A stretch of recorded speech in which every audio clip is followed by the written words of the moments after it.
Ya,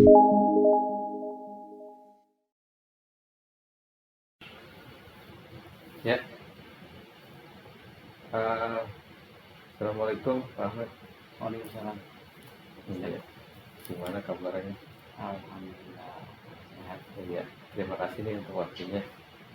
Kegiatan kita sekarang itu dalam rangka bagian dari tugas saya di pelatihan guru negara, yaitu mengadakan simulasi coaching. Simulasi kucing. Coaching ya, coaching bukan kucing ya, coaching. Kucing tadi. Coaching. Ya, kalau Pak Ahmad tahu coach gitu ya. Lebih sepak bola tuh ada tuh coach. Ya, intinya kita mencoba berbagi peran positif lah itu ya, sampai kita bincang-bincang. Ya, kita bisa bicara apa saja, tapi sesuai dengan pembicaraan awal tadi, sepertinya Pak Ahmad ada sesuatu hal yang ingin didiskusikan kaitannya dengan kegiatan pembelajaran di mata pelajarannya Pak Ahmad gitu ya. Iya. Jadi apa nih yang menjadi permasalahan atau hal-hal yang ingin disampaikan Pak? Permasalahan yang saya alami ketika melaksanakan pembelajaran dan hari ini mapel saya itu PAI, ada masalah baik dari segi ya bisa kita petakan dari segi kesulitannya, dan yang paling utama itu masalah dari ketepatan dalam memilih media pembelajaran dan metode pembelajaran. Karena kita dihadapkan pada masalah harus menyesuaikan dengan objek, yaitu anak pada masalah hidup kita. Itu masalah yang paling utama bagi saya. Kalau boleh diberikan contoh, kira-kira ada pengalaman apa nanti misalnya kegiatan pembelajaran apa sebagai contoh gitu yang sudah ada yang menurut Pak Ahmad kurang memuaskan misalnya? Terutama dalam keterampilan membaca ayat Al-Quran. Ya. Ternyata setelah diadakan tes awal, ternyata kemampuan itu sangat beragam sekali.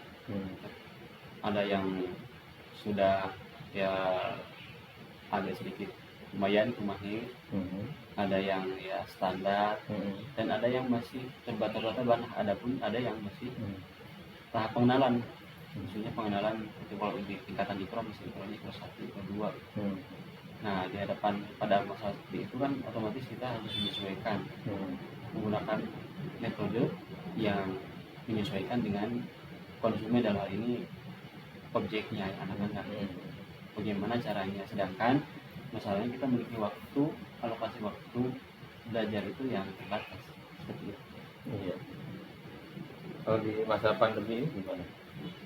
Nah, ditambah lagi datangnya masa pandemi ini, terlebih lagi ya kalau untuk sekarang terutama pembelajaran Al-Quran atau PAI secara umumnya, dan mungkin dalam materi yang lain yang mengharuskan adanya praktek, ini lebih memberatkan.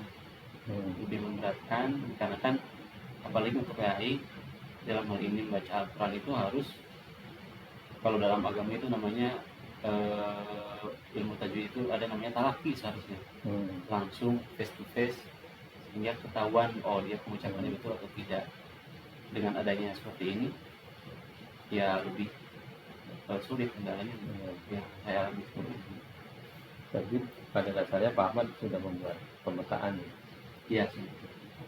Kalau disimpulkan secara umum, level anak kita mayoritas ada di level. Kalau anak kita ya, kalau boleh saya berdasarkan hasil yang saya lihat, terutama yang saya mengaku di kelas saya, itu tingkatnya kelas 11 kebetulan, ya standar dalam artian pengenalan itu sudah bagus, cuma memang untuk penggunaan tajwid, penyesuaiannya dalam baca Al-Quran memang masih kurang. Kalau bicara ideal, harapan Pak Ahmad sendiri apa dari pembelajaran PAI khususnya di bidang membaca Al-Quran, pendekatan ideal, misalnya hasil idealnya harusnya seperti apa? Kalau harus misalkan semua anak bisa membaca Al-Quran dengan benar, itu memang susah ya, karena ada latar belakang pendidikan agama mereka pun yang mereka bawa dari masing-masing berbeda. Ya minimal mereka bisa membaca Al-Quran lancar standar secara umum, dan dengan harapan mereka itu ada sedikit penasaran. Jadi dalam setiap pembelajaran saya mengajak anak-anak supaya mereka senantiasa penasaran, merasa butuh untuk belajar Al-Quran. Ya. Samping yang sebagian besar rata-rata seperti itu, ada nggak satu dua anak yang punya potensi gitu? Untuk potensi yang boleh dibilang mahir baca Al-Quran di setiap kelas hampir ada satu dua orang. Ya. Karena memang kalau lihat ternyata latar belakang pendidikannya terutama daerah ini bahkan itu memang agak agamis gitu ya. Banyak yang sudah mahir, bahkan ada yang sampai level boleh dibilang ekspor lah, tingkat SMA bisa melakukan seperti itu. Jadi dan itu potensi yang saya gunakan untuk dijadikan sebagai persebaya bagi teman-temannya. Oh, berarti sudah ada solusi sebetulnya? Ada solusi. Ya. Salah satunya dengan persebaya. Berarti permasalahannya di prosesnya atau di hasilnya? Sementara di proses yang ya seperti itu. Iya. Karena Jadi Pak Ahmad masih mencari kira-kira inovasi pembelajaran apa gitu ya? Seperti itu. Ditambah lagi nanti ada ya pertemuan ditambahnya materi-materi tajwid, sehingga ketika seiring dengan berjalannya pembelajaran baca Al-Quran dan ditambah dengan tambahkan materi tajwid, diharapkan di akhir nanti hasilnya bisa lebih baik. Iya. Begitu ya. Oke. Pak Ahmad sudah ada misalnya mencoba berkomunikasi dengan sejawat Pak Ahmad di mata pelajaran yang sama gitu. Ya selama ini mungkin sudah, bahkan mungkin di sekolah kita kan sudah dilaksanakan ya, walaupun memang pelaksanaannya belum maksimal. Ada kegiatan-kegiatan literasi Al-Quran, itu merupakan salah satu hasil dari koordinasi kami PAI. Juga kegiatan-kegiatan yang lain yang semangat seperti hari Senin diadakan kegiatan Al-Quran dan sebagainya. Itu merupakan program keagamaan di sekolah. Gitu. Kalau kita bicara misalnya optimisme ke depan, kira-kira Pak Ahmad ada rencana nggak? Entah itu melalui pendekatan pribadi atau pendekatan kolaborasi. Tadi sudah ada Dr. Subaya, semua ada rencana apa? Kedepannya mungkin saya akan lebih memaksimalkan metode pembelajaran dan menganekaragaman metode pembelajaran dengan mencoba trial and error, dan kemudian juga akan memanfaatkan potensi untuk bekerjasama dengan pihak lain mungkin, yang misalkan kita menghadirkan orang-orang yang expert dalam bidang baca Al-Quran, sehingga sedikit bisa memberikan motivasi bagi anak-anak. Seperti itu sebagainya. Juga ya secara pribadi saya kan sebagai guru PAI itu tidak hanya di sekolah saja, juga di masyarakat pun tetap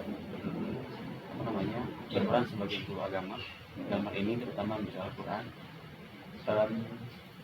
ya membuka pintu yang sebesar-besarnya bagi mereka, terutama siswa di ini yang saya bimbing untuk kalau misalnya ada waktu boleh datang ke rumah untuk belajar dan sebagainya seperti itu. Terutama yang berada di lingkungan sekitar rumah saya itu harus itu haruskan untuk belajar. Sudah ada yang datang Pak? Sekarang karena masih masa pandemi belum terrealisasi. Iya. Kalau bicara tadi mewujudkan konsep idealnya Pak Ahmad itu ke depan, kira-kira ada nggak pihak-pihak di sekolahnya yang bisa dilibatkan? Jelas, karena kan di sekolah itu kan terdiri dari beberapa unsur, bagian hukum, siswa. Nah, dua hal pokok ini memang yang paling utama yang bisa dijadikan sebagai partner untuk bersama, yaitu kurikulum dan bidang siswa. Kira-kira bantuan apa nanti yang bisa Bapak mintakan atau bisa diseringkan dengan pihak-pihak tadi?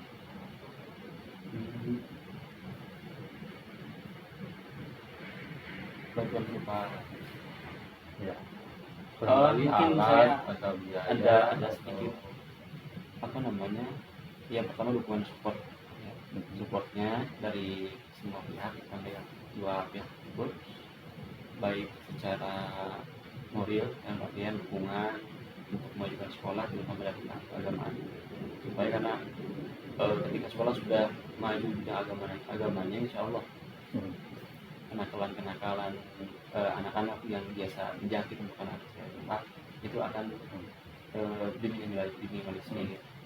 Kemudian juga dukungan ketika memang kita ada program, misalkan program pengadaan media pembelajaran dan sebagainya, ya kita akan minta dukungan dari sekolah.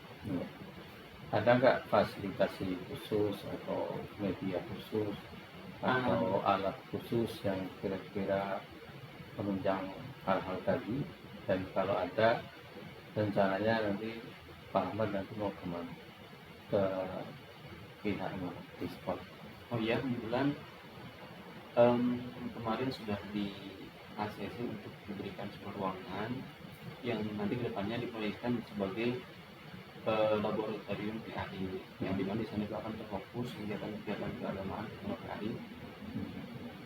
Dengan terpusat di sana akan difokus, hingga ketika ada bimbingan baca Al-Quran fokus di sana, dan dengan sarana yang mungkin nanti kedepannya lebih dilengkapi, Misalnya Al-Qurannya yang lengkap, jumlahnya walaupun sekarang sudah banyak, sudah lengkap. Kemudian buku-buku tajwid terutama, jangan sampai hanya 1-2 orang yang pegang, tapi semua orang anak bisa memegang dan mempelajari buku tersebut. Dalam konteks hal-hal tadi, kira-kira siapa yang paling dibutuhkan? Pihak yang terkait jelas pihak sarana dan prasarana itu. Nanti ada komunikasi. Ya, jelas harus ada komunikasi dengan pihak sarana dan prasarana. Terus ke depan kan nanti rencana mau ada tatap muka. Kira-kira ada nggak misalnya pendekatan khusus atau metode khusus dalam rangka tadi menjembatani kesulitan Pak? Karena sekarang nanti kita akan mulai, dan dengan jumlah komposisi kelas yang sedikit, kami harap lebih maksimal, soalnya anak tidak terlalu banyak, sehingga bisa istilahnya setiap anak mendapatkan pelajaran yang sama dalam materi dan sebagainya. Kalau dengan anak-anak sendiri sudah pernah ada komunikasi dengan kegiatan belajar membaca Al-Quran? Ya, sementara mungkin karena keterbatasan dan sebagainya, pembelajaran yang selama ini dilaksanakan hanya berupa kalau secara langsung baca Al-Quran belum. Apa Pak Ahmad nanti akan membuat komitmen mungkin dengan anak-anak? Ya, supaya lebih maksimal, terutama dalam kemampuan baca Al-Quran, nanti akan ditekankan bahwa di dalam satu semester misalkan ada target khusus untuk anak-anak harus bisa membaca terutama ayat-ayat yang dipelajari dalam bab tersebut, misalkan dari bab 1 sampai bab 6 semester pertama dan seterusnya, itu minimal harus bisa membacanya, karena ketika dia sudah bisa membacanya, otomatis kan sedikitnya ada dia belajar Ya. dan seperti itu. Adakah komitmen yang juga dibangun dengan pihak-pihak lain, misalnya sejawat atau mungkin dengan bapak ibu guru yang atas mata pelajaran? Mungkin selama ini kita kerjasamanya dengan pihak namanya BKN, Ya. karena di sana juga ketika ada anak yang ya dalam artian melanggar aturan sekolah, salah satu bentuk sanksi yaitu berupa hafalan Al-Quran. Dan seperti itu. Deliknya itu kan selain untuk menangani atau menjaga, kadang-kadang juga ada manfaatnya. Iya. Berarti sebelumnya dengan bersama sejawat di mata pelajaran juga dengan PK sudah ada komitmen bersama ya. Iya. Dulu pernah ada rencana sebelum jadinya akademi ini ada target-target khusus terutama di bidang hafalan, seperti hafalan juz amat. Kelas 10 nanti harus hafal di akhir pelajaran tahun pelajaran itu surat anu sampai surat anu, kelas 11 lanjutannya sampai surat anu, dan kelas 12 sampai selanjutnya sampai surat anu. Nah itu kan target seperti itu yang minimal itu kan dibutuhkan nanti di masyarakat, minimal dia nanti suatu saat nanti kalau misalkan menjadi ya imam dia bisa dan hafal gitu. Ada Surat pendek. surat pendek gitu. Baik Pak Ahmad, terima kasih. Mudah-mudahan ada pencerahan sekaligus solusi. Tadi sudah ada rencana yang cukup jelas, baik dengan anak-anak, sejawat, dengan stakeholder lain di sekolah, dan juga sudah terbangun komitmen biasanya. Mudah-mudahan ini kedepannya akan lebih maksimal begitu ya. Iya. Terima kasih untuk waktunya Pak Ahmad. Ya, sama-sama. Mudah-mudahan di lain waktu kita ada kesempatan lagi untuk bincang-bincang. Ya. Ya, terima kasih. Itu saja saya kira Pak. Barangkali Pak Ahmad ada perlu, saya kira kita cukupkan. Terima kasih sekali lagi, dan mudah-mudahan lainnya ke depan kita akan sering diskusi sambil mencari solusi. Ya. Terima kasih Pak Ahmad ya. Terima kasih, bisa sama-sama. Ya, oke. Assalamualaikum warahmatullahi wabarakatuh. Waalaikumsalam.